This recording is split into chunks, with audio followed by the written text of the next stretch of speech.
morning to everyone. I'm Cathy Beldia po. I'm 23 years old. Isa po akong dentista. Currently working sa Dentista Inc. Incorporated sa Alabang Town Center. Nakilala ko po ang DXN products through kay Park Marlene Formaran. Before kasi pumunta siya sa kliniko dun sa Las Piñas. Nandun siya para i-invite yung kasamahan ko sa work, which is si Ma'am Che.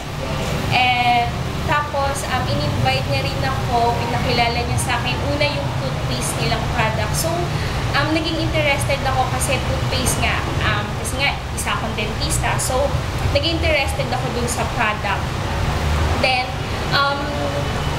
inano niya din sa akin yung supplements na yung RGGL, which is ito yun, Rishigano, at saka yung Ganus Liu. Una kasi, nung time na yun, nagpapa-check up ako dahil may sakit ako sa kidney. Pero before that, hindi pa talaga ako totally na-diagnose na may sakit kasi nagtitake pa ako ng mga laboratory findings. So, ang tinry ko lang muna talaga is yung toothpaste. And then, lumabas na yung mga results ko. Na-diagnose ako December. Meron ako chronic kidney disease, which is nasa stage 5 na. So, ang sabi sa akin nung doctor ko that time, malubha na yung sakit ko, which is kailangan na nga ng transplant. So, that time na-shock talaga ako kasi hindi ko ina-expect na may sakit ako. So, yun. Masakit sa akin kasi bata pa nga ako, kag-graduate ko lang. Marami pa akong pangarap. And then, yung RGGL na binigay sa akin ni Park Marlene, tinry ko talaga yun. That time, in-advise na ako ng doctor ko na mag-treat ako having dialysis twice a week. So, last ko na check up is January 10 sa National Kidney Transplant Institute. That time, hindi na ako nilabas ng hospital kasi in-immediate dialysis na ako agad. Sa totoo lang, ayoko talaga magpa-dialysis that time kasi wala naman talaga akong nararamdaman sa katawan ko. Pero yung doctor ko kasi nag-insist talaga na i-immediate dialysis ako. So, ang nangyari, nilagyan ako ng fistula dito sa leeg, which is yung naging access ng dialysis. So, nag-decide na rin yung mother ko na gawin nga yung dialysis treatment. So, wala na akong nagawa. Pero, that time, nagtitake pa rin ako nung RGGL nga na galing sa DXN. Tapos, siguro naka 8 sessions ata ako from January 10 hanggang February 11. Tapos, every time na nagda-dialysis ako, marami akong nararamdaman na hindi naman talaga okay. Nag-hypotension ako, yung bumababa yung blood pressure ko. So, that time, napapagod ako sa dialysis. Tapos, traumatic sa akin yun kasi, syempre, nilalabas yung dugo mo, tapos ibabalik na naman sa'yo. So, sabi ko, ayoko na magpa-dialysis. Tapos, tinuloy-tuloy ko nga lang yung RGGL kahit nagda-dialysis ako. Tapos, nakikita ko yung result every time na nagpapa-laboratory ako, bumababa siya. So, nag-decide ako and my mother na alisin na yung fistula sa leeg ko kasi nahihirapan niya ako kumilos.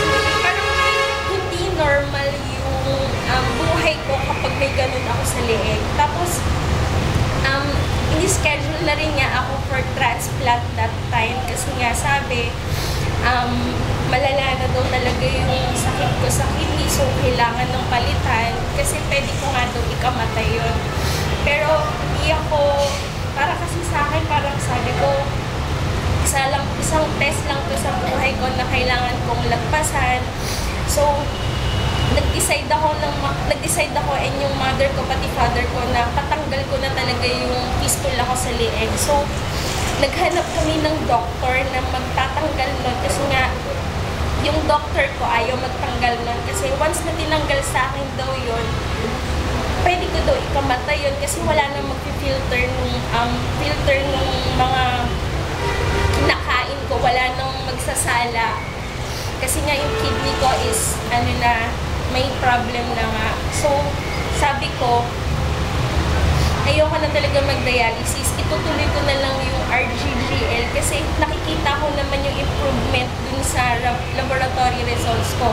So, yun, February 13, pinatanggal ko na talaga totally yung fistula ko. Hanggang ngayon, hindi ako nagda-dialysis. Nagtitake na lang ako ng RGGL, itong cordyceps, tsaka yung spirulina. So, etong 4 na to yung tinitake ko. Constant din akong umiinom ng coffee, yung Singsi coffee, pati yung Rosel juice, nagtitake din ako niyan, pati yung Spica tea, iniinom ko yun lahat. Kasi nakikita ko talaga na naglo-lower yung creatinine ko.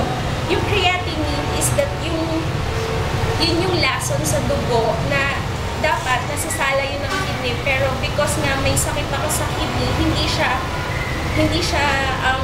nasasala, so tumataas siya. Pero every time na iniinom ko to lahat, itong mga supplements na to na galing sa DXN, nagkakaroon ng decrease doon sa creatinine. So nakikita ko talaga yung effect nito sa akin, sa sakit ko, which means napagaling talaga ako ng mga product na to from DXN. So yun, yung mga nakakarinig nito sa akin, sa mga nanonood sa akin, huwag kayo mawalan ng pag-asa kasi may mga product na ganito na nakakatulong na magpagaling sa kung anumang karamdaman na meron kayo. Tulad sa akin, sinabihan na nga ako na baka hindi na nga ako tumagal kapag tinigil ko yung dialysis ko at saka hindi ako matransplant. Pero hindi ako naniwala. Nagtiwala ako sa taas tsaka sa mga produktong to. Kaya yun, lahat kayo dyan na nanonood, nakikinig sa akin, try nyo to. Magtiwala lang kayo sa product na to dahil makakatulong sa inyo to ng sobra-sobra. Hindi lang sa katawan ninyo, hindi lang sa health niyo, kundi sa buong buhay niyo at sa buong pamilya niyo. So yun, sana itong mga sinasabi ko sa inyo nakatulong sa inyo ng malaki at saka itong mga to, instrument lang to, pero magtiwala pa rin kayo sa taas na